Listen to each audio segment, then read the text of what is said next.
Friends, welcome back to my channel genius brain. आज हम NCERT class 10th के biology chapter 4 उत्सर्जन के मस्ट वीवीआई ऑब्जेक्टिव को सॉल्व करेंगे।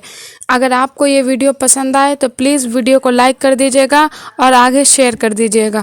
और अभी तक चैनल नहीं सब्सक्राइब किए हैं तो प्लीज़ सब्सक्राइब कर दीजिए और आगे बढ़ते हैं। चलिए पहले क्वेश्चन की तरफ आगे बढ़ते हैं। पहला क्वेश्चन है, उत्सर्जी पदार्थ का शरीर से निष्कासन क्यों आवश्यक है। जो उत्सर्जी पदार्थ है उसका शरीर से निष्कासन क्यों आवश्यक है। तो इसका सही आंसर हो जाएगा, पहला का जो आंसर हो जाएगा डी, इनमें से सभी के सही है, क्योंकि ये विषाक्त होता है। उत्सर्जी पदार्थ जो है वो विषाक्त होता है क्योंकि ये शरीर के लिए हानिकारक होता है, क्योंकि ये अनावश्यक होता है। ये तीनों चीज़ जो है उत्सर्जी पदार्थ ये तीनों होता है, इसीलिए इसका सही आंसर हो जाएगा डी। तो चलिए आगे बढ़ते हैं क्वेश्चन नंबर 2 की तरफ। क्वेश्चन नंबर 2 है, सामान्यतः उत्सर्जन एवं जल संतुलन की क्रियाएं संपादित होती है। सामान्यतः जो है उत्सर्जन और जल संतुलन की जो क्रिया है वो कहाँ संपादित होती है। तो 2 का ऑप्शन ए है अलग अलग, बी है साथ साथ, सी है कभी साथ कभी अलग, डी है इनमें से कोई नहीं। तो 2 का सही आंसर हो जाएगा बी, साथ साथ। सामान्यतः जो उत्सर्जन एवं जल संतुलन की जो क्रियाएं हैं वो साथ साथ होती है। तो चलिए अगले क्वेश्चन की तरफ, क्वेश्चन नंबर 3 की तरफ। प्रोटीन तथा एमिनो अम्ल के विखंडन के फलस्वरूप निर्माण होता है। जो प्रोटीन है तथा एमिनो अम्ल, उन दोनों के विखंडन के फलस्वरूप क्या निर्माण होता है, किस चीज़ का निर्माण होता है। तो 3 का सही आंसर हो जाएगा डी, इनमें से सभी, सिर्फ अमोनिया का, सिर्फ यूरिया का, सिर्फ यूरिक अम्ल, यानी ये तीनों का निर्माण जो है वो प्रोटीन तथा एमिनो अम्ल के विखंडन से होता है। तो चलिए आगे बढ़ते हैं चौथे क्वेश्चन की तरफ। चौथा क्वेश्चन है, स्थलीय जंतुओं में सामान्यतः नाइट्रोजनी पदार्थों का शरीर से निष्कासन किस रूप में होता है।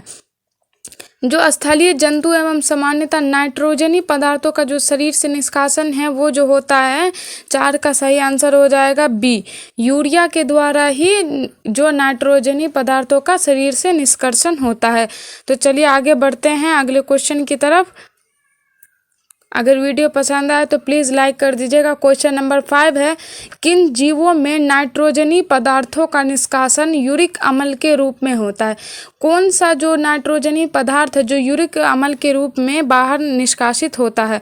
तो इसका जो सही आंसर हो जाएगा 5 का सही आंसर हो जाएगा सी, क एवं ख दोनों में, क एवं ख दोनों में, यानी सिर्फ रेप्टेलिया में, सिर्फ एवीज में। तो ये दोनों 5 का सही आंसर हो जाएगा। तो चलिए आगे बढ़ते हैं छठे क्वेश्चन की तरफ। छठा क्वेश्चन है, जीवों के शरीर में उपापचयी क्रियाओं के फलस्वरूप उत्पन्न अपशिष्ट पदार्थों का शरीर से बाहर निकलना क्या कहलाता है। जो जीव होते हैं उसके शरीर में उपापचयी क्रियाओं के फलस्वरूप उत्पन्न अपशिष्ट, जो अपशिष्ट पदार्थ हैं वो जो शरीर से बाहर निकलता है तो उसे क्या कहते हैं। तो 6 का सही आंसर हो जाएगा बी, उत्सर्जन कहते हैं। क्या कहते हैं, उत्सर्जन। तो चलिए आगे बढ़ते हैं 7वें क्वेश्चन की तरफ। 7वां क्वेश्चन है, वृक्क का भीतरी नतोदर सतह क्या कहलाता है।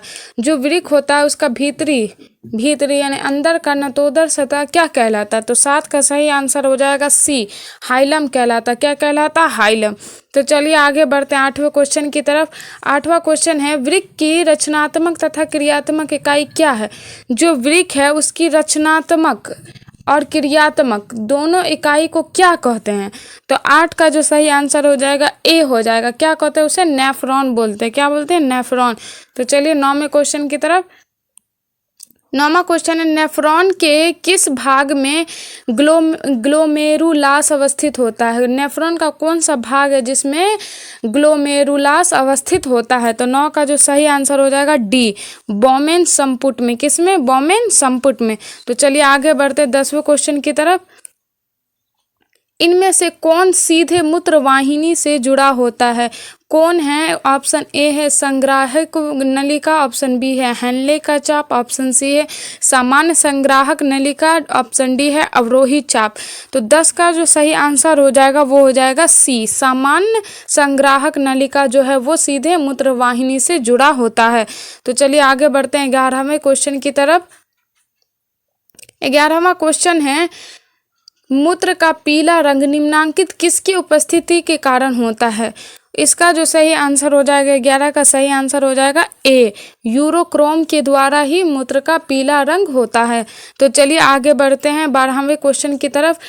डायलिसिस मशीन की किस तरह का कार्य करता है? जो डायलिसिस मशीन है वो किस तरह का कार्य करता है? तो वो हो जाएगा, इसका आंसर हो जाएगा 12 का जो हो जाएगा आंसर सी हो जाएगा। क्या हो जाएगा? सी। कृत्रिम वृक्क की तरह कृत्रिम वृक्क का ही जो वो काम करता है, मशीन जो है वो कृत्रिम वृक्क का काम करता है, डायलिसिस मशीन। तो चलिए आगे बढ़ते हैं क्वेश्चन नंबर 13 की ओर। निम्नलिखित में कौन एमिनो अम्ल के विखंडन से बनता? क्या है जो एमिनो अम्ल के विखंडन से बनता है? तो इस ऑप्शन ए है CO2, ऑप्शन बी है CO, ऑप्शन सी है NH3 और डी है इनमें ख एवं ग दोनों। तो 13 का जो सही आंसर हो जाएगा सी। क्या हो जाएगा? सी। NH3 जो है वो एमिनो अम्ल के विखंडन से बनता है। तो अगले क्वेश्चन की तरफ बढ़ते हैं। अगर वीडियो पसंद आ रहा है तो प्लीज़ लाइक कर दीजिएगा और चैनल को सब्सक्राइब कर दीजिएगा। रेजिन किस पौधे का उत्सर्जी पदार्थ है? जो रेजिन जो है, रेजिन वो कौन से पौधों का उत्सर्जी पदार्थ है? ऑप्शन ए बबूल, ऑप्शन बी कनेर, option see people, option D चीड़। तो 14 का जो सही आंसर हो जाएगा डी, चीड़ जो है, चीड़ पेड़ का ही जो रेजिन उत्सर्जी पदार्थ है। तो चलिए आखिरी क्वेश्चन की तरफ बढ़ते हैं। मूत्रवाहिनी वृक्क के किस भाग से बाहर निकलता है? जो मूत्रवाहिनी होता है वो वृक्क के कौन से भाग से बाहर निकलता है?